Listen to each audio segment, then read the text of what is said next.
बिस्मिल्लाहिर्रहमानिर्रहीम। अस्सलाम वालेकुम व्यूअर्स, आप देख रहे हैं मेरा यूट्यूब चैनल इनाम शेख के नाम से। रिक्वेस्ट है कि चैनल को सब्सक्राइब कीजिए, बेल आइकन को पुश कीजिए ताकि आपको लेटेस्ट अपडेट्स मिल पाए।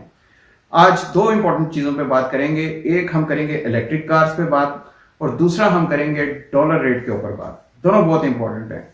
इलेक्ट्रिक कार के हवाले से सिर्फ गुजारिश ये है कि इलेक्ट्रिक कार्स पाकिस्तान को अब ओपनली इंपोर्ट करनी चाहिए, इसके ऊपर ड्यूटीज खत्म कर जानी चाहिए, इसके ऊपर तमाम किस्म के वेवर दे देने चाहिए। उसका फायदा ये है कि पाकिस्तान के अंदर जब इलेक्ट्रिक कार्स आएंगी तो एनवायरनमेंट फ्रेंडली हो जाएगा। एनवायरनमेंट ना सिर्फ एनवायरनमेंट फ्रेंडली होगा बल्कि जितना आप ऑयल बाहर से इंपोर्ट करते हैं, जितना ज्यादा आप ज़र मुबादला अपना दे देते हैं, आप फॉरेन एक्सचेंज बाहर भेज देते हैं ऑयल इंपोर्ट करने के अंदर, ये भी आपको बचत होगी। आप जब इलेक्ट्रिक कार्स लेके आएंगे, दुनिया में भी अब ट्रेंड इलेक्ट्रिक कार्स का आ रहा है, इलेक्ट्रिक कार्स की तरफ ही ज्यादातर लोग जा रहे हैं, तो आपको फायदा ये होगा कि आपको उतना ज्यादा डिपेंडेंसी उन चीजों के ऊपर कम होना शुरू हो जाएगी। इलेक्ट्रिक कार्स आप अगर ड्यूटी खत्म करते हैं, चीजें खत्म करते हैं, उसके और भी तरीकाकार हैं कि आप उसके अंदर अगर गवर्नमेंट अपना रेवेन्यू जनरेट करना चाहती है तो आप सालाना जो टोकन टैक्स लेते हैं उससे आपको रेवेन्यू जनरेट हो सकता है। इलेक्ट्रिक कार्स क्योंकि ऑब्वियसली इस वक्त दुनिया के अंदर इन डिमांड है, बड़ी ज्यादा डिमांड है, पाकिस्तान को ये कोशिश करनी चाहिए ऐसी इलेक्ट्रिक कार्स लेके आए जिसके अंदर माइलेज ज्यादा दी जा सके और जिनकी बैटरी जरा अच्छी क्वालिटी की हो। हमारी कोशिश ये होती है हमेशा कि सस्ती चीज पाकिस्तान के अंदर लाएं ताकि सस्ती करके और महंगी करके बेचें और मुनाफा ज्यादा ले लें। हमें ये नहीं करना। उसकी वजह यह है कि क्रिटिक्स ये कहते हैं कि जो इलेक्ट्रिक कार की बैटरीज हैं इनको जब आप डिस्पोज ऑफ करते हैं तो ये एनवायरनमेंट के लिए बड़ी हैजर्डस है, बड़ी खतरनाक है। तो लिहाजा इन बैटरीज को डिस्पोज ऑफ करना भी एक सरदर्दी होगी। आज हम अगर इंपोर्ट कर लेते हैं सस्ती इलेक्ट्रिक कार, 4-5 साल बाद हमारे पास इतनी बैटरीज होंगी कि अपने ही मुल्क के अंदर हम एनवायरनमेंट हैजर्डस कर रहे हैं, जो कि पहले ही काफी हद तक आपने देखा है कि स्मॉग की वजह से आपने देख लिया है। फिर उसके बाद आपने देखा है पाकिस्तान के अंदर डेंगू का जो अटैक हुआ है उससे लोग कितना बीमार हो रहे हैं। फिर कोविड का एक सिलसिला था वो चल रहा था, मलेरिया चल रहा है। तो पाकिस्तान अब एक एनवायरनमेंट हैजर्डस नई चीज एक ले आएगा अगर 4-5 साल बाद, तो ये एक नई हेडेक शुरू हो जाएगी। इससे बचने का वाहिद हल ये है कि आप अच्छी क्वालिटी की गाड़ियां लेके आइए।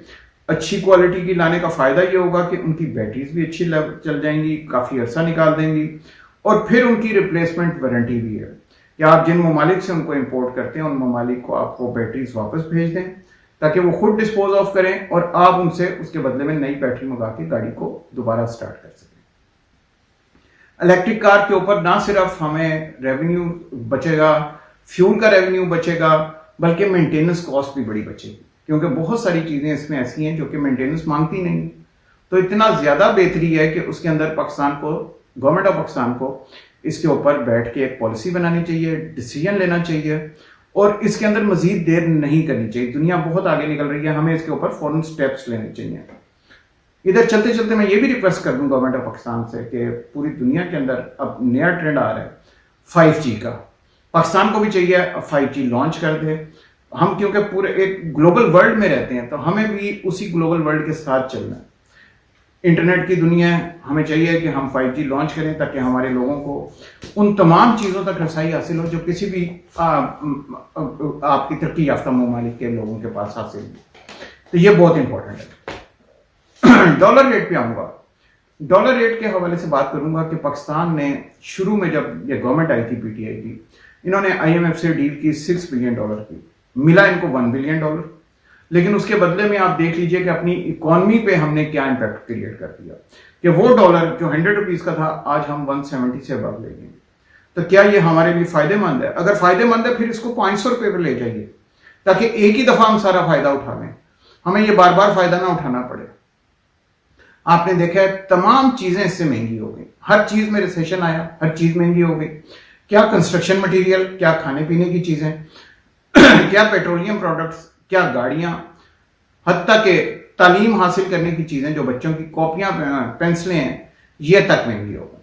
हर चीज जाहिर है डॉलर के बढ़ने की वजह से एक इंपैक्ट आता है और वो चीजें महंगी होती चली जाती हैं। हमने जो एक्सपोर्ट हासिल करनी थी, जो हमारा हदफ था कि हम बड़ी एक्सपोर्ट हासिल कर लेंगे, वो नहीं हासिल कर पाए। अगर आप क्वांटिटी वाइज देखिए तो क्वांटिटी वाइज आपको मालूम पड़ेगा कि कोविड का ड्यूरेशन निकाल दीजिए 19 और 20, उससे पहले आप चले जाएं 17 और 18 और उसको कंपेयर कर लें आप लेटेस्ट डेटा के साथ, तो आपको पता चलेगा कि हमारी एक्सपोर्ट्स तकरीबन उतनी है in terms of quantity. In terms of revenue इसलिए बढ़ गई है क्योंकि हमने डॉलर रेट इतना डेप्रिशिएट कर लिया हमने अपना पाक रुपये को कि हमारी वो अगर मॉनेटरीली देखें तो वो फिगर ज्यादा हो जाती है, लेकिन अगर आप क्वांटिटी वाइज देखें तो क्वांटिटी वाइज हमारी फिगर उतनी नहीं रहती। इसके ऊपर मैं क्योंकि बार बार गवर्नमेंट से रिक्वेस्ट करता हूं कि गवर्नमेंट को चाहिए कि डॉलर रेट के ऊपर बहुत सख्ती करे। जिस तरह बांग्लादेश में डॉलर तकरीबन 86 रुपीज का है, इंडिया में तकरीबन 75 रुपीज का है, तो क्या वजह है कि पाकिस्तान जैसा मुल्क जो कि इतनी अच्छी ज़रात रखता है, इतनी अच्छी ग्रोथ रखता है, प्रोडक्शन रखता है, और हमारे यहाँ हर किस्म का लाइव स्टॉक भी है जो कि हम बाहर एक्सपोर्ट कर सकते हैं, उसके बावजूद हम कुछ नहीं कर पा रहे। ऑस्ट्रेलिया के अंदर एक 100 ऑस्ट्रेलियन डॉलर पे पूरा बकरा मिल जाता है। 100 ऑस्ट्रेलियन डॉलर आप मल्टीप्लाई कर लीजिए, आपको मालूम पड़ जाएगा आपको कितने पाकिस्तानी रुपीस बनते हैं।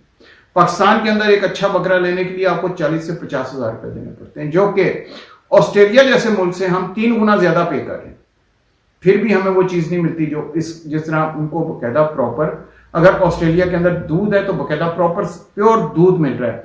हमारे यहाँ तमाम जगह से जिधर से भी दूध आ रहा है शहरों में क्रीम निकाल ली जाती है और फोक भेज दिया जाता है। क्रीम का अलहदा यूज किया जाता है, दूध का अलहदा यूज किया जाता है।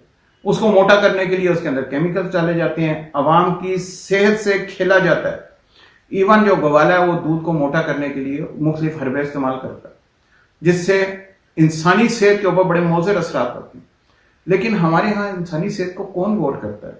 क्या कभी किसी लेबॉर्ट्री ने, गवर्नमेंट की लेबॉर्ट्री ने कभी कोई चेक किया कि गवालों को चेक किया जाए कि इस किस्म का दूध कहां से आ रहा है? डब्बों के दूध को चेक किया जाए कि वाकई ये सही दूध है या वाकई इनमें केमिकल मिला हुआ है? ये तमाम चीजें जिसके ऊपर गवर्नमेंट को स्टेप्स लेने होते हैं, ये आम इंडिविजुअल स्टेप्स नहीं ले सकते।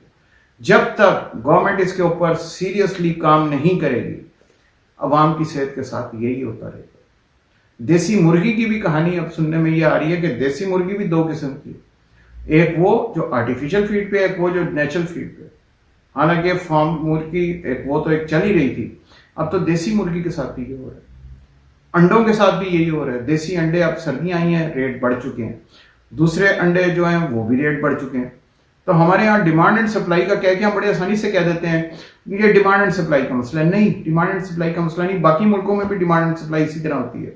सर्दियां भी आती हैं, गर्मियां भी आती हैं, लेकिन उधर कंट्रोल की जाती है, प्राइस कंट्रोल कमेटीज होती हैं, वो उन प्राइसेस को कंट्रोल करती हैं और हर तरह से ये यकीनी बनाती हैं कि अवाम को वो चीजें बड़े मुनासिब दामों पर मिले।